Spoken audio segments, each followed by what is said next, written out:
faut avoir un ticket, Danny, pour voir un film. Et justement, j'ai le ticket. Dès qu'il sort d'une salle obscure, Bobo Léon dégaine son micro-baladeur et commente le film qu'il vient de voir. Je ne veux plus entendre parler de film. Ciné Parler, sur Cinéma Radio. Je suis sûr que t'adores les répliques de cinéma du genre « Fais-moi plaisir » ou « Je suis ton pire cauchemar ». Et celle-là, qu'est-ce que t'en dis? Les babiles débiles du babouin nubile. www.cinemaradio.net. Ah, tu l'attendais pas, celle-là, hein? Et sur toutes les plateformes de podcast. C'est un passeport pour un autre monde. Bonjour, bienvenue dans cet épisode de Ciné Parler. Aujourd'hui, je sors de la maison de retraite. Je sors de la nef. Et je viens de voir le nouveau film de Clint Eastwood, Le cas Richard Jewell. Let's get a new tape going. All right, Richard, here's what we're going to do. We need a voice exemplar. I want you to say into this phone, there's a bomb in Centennial Park. You have 30 minutes.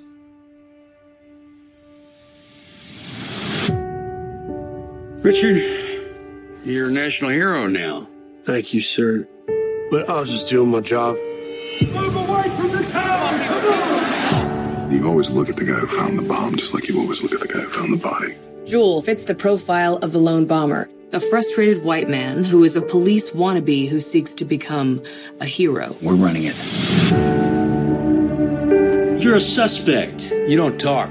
I talk. Say it. I don't talk. This might be the only way to clear your name. I want you to say, there's a bomb in Centennial Park.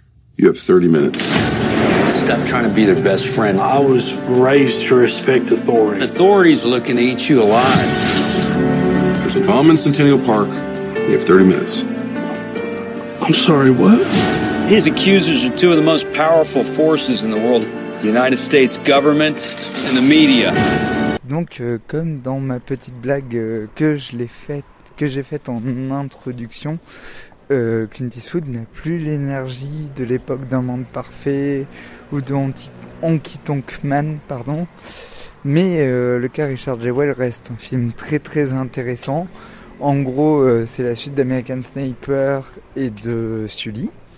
Et du coup, c'est exactement le même film, la même histoire. C'est l'individu seul face à l'institution américaine ou dans l'institution américaine pour American Sniper et contre l'institution pour Sully et Richard Jewell. Mais c'est le portrait du héros américain moderne et comment cet héros va se sortir face au système ou contre le système ou dans le système pour American Sniper. Quel est l'itinéraire de cet individu en fait? C'est l'individu dans l'administration américaine en fait. À chaque fois c'est exactement la même histoire et c'est écrit pareil. La mise en scène est toujours très élégante. Il y a des plans qui sont vraiment très très très très beaux. J'avais beaucoup aimé dans American Sniper les combats, notamment le combat dans le sable là où on n'y voyait presque rien, qu'il y avait du sable partout. C'était vraiment très beau et très très énergique.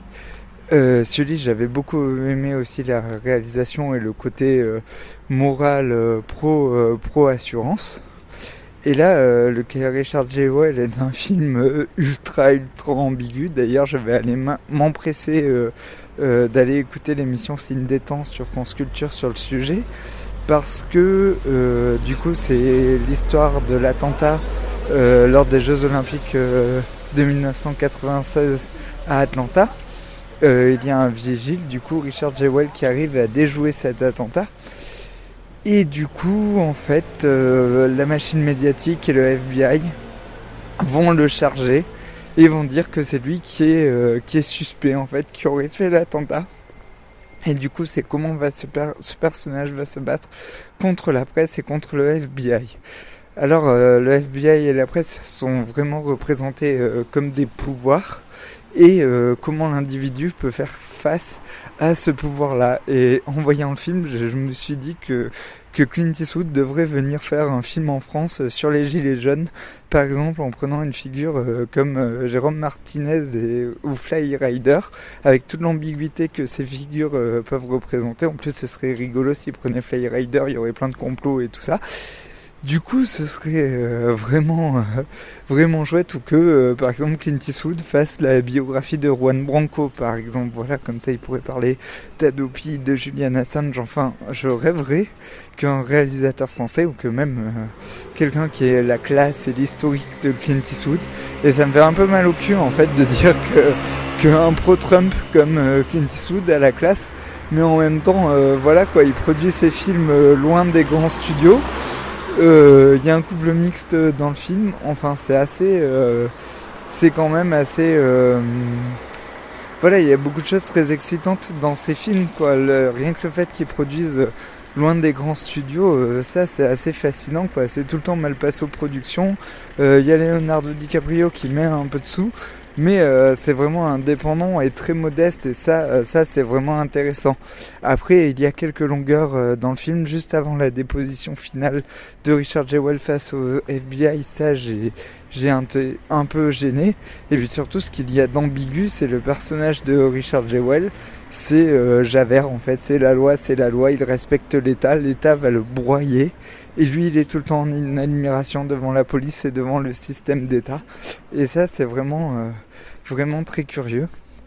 Mais voilà, bien sûr, c'est un pro-arme. Alors, bien sûr, il y a plein de blagues, il y a plein de private jokes sur le fait que Clint Eastwood soit un républicain plutôt réactionnaire. À un moment donné, le personnage principal dit la NRA c'est une association extrémiste, alors que bien sûr pour beaucoup d'États-Uniens la NRA est une association totalement normale. Donc ça c'était assez drôle, et il y a plein d'humour, contrairement à Sully et American Sniper.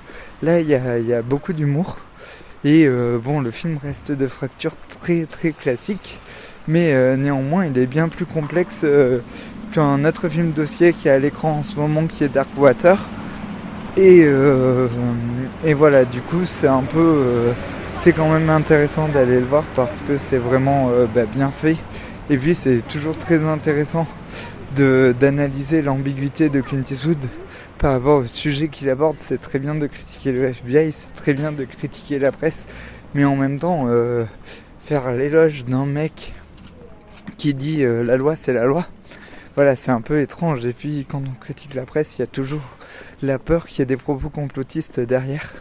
Du coup voilà, c'est un peu c'est étonnant enfin non, c'est pas étonnant, ça s'inscrit plutôt dans la lignée de American Sniper et de Sully. Du coup voilà, c'est assez passionnant. J'ai pas vu La Mule malheureusement, ni le film sur les militaires américains qui avaient déjoué l'attentat dans le Thalys, mais du coup j'aimerais bien les voir, parce que il paraît que c'est intéressant.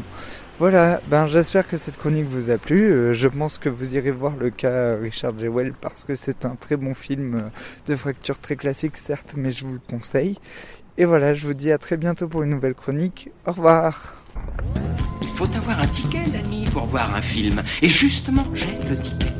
Dès qu'il sort d'une salle obscure, Bobo Léon dégaine son micro-baladeur et commente le film qu'il vient de voir. Je ne veux plus entendre parler de film. Ciné Parler, sur Cinéma Radio. Je suis sûr que t'adores les répliques de cinéma du genre Fais-moi plaisir ou Je suis ton pire cauchemar. Et celle-là, qu'est-ce que t'en dis? Les babiles débiles du babouanubile. www.cinemaradio.net. Ah, tu l'attendais pas celle-là, hein? Et sur toutes les plateformes de podcast. C'est un passeport pour un autre monde.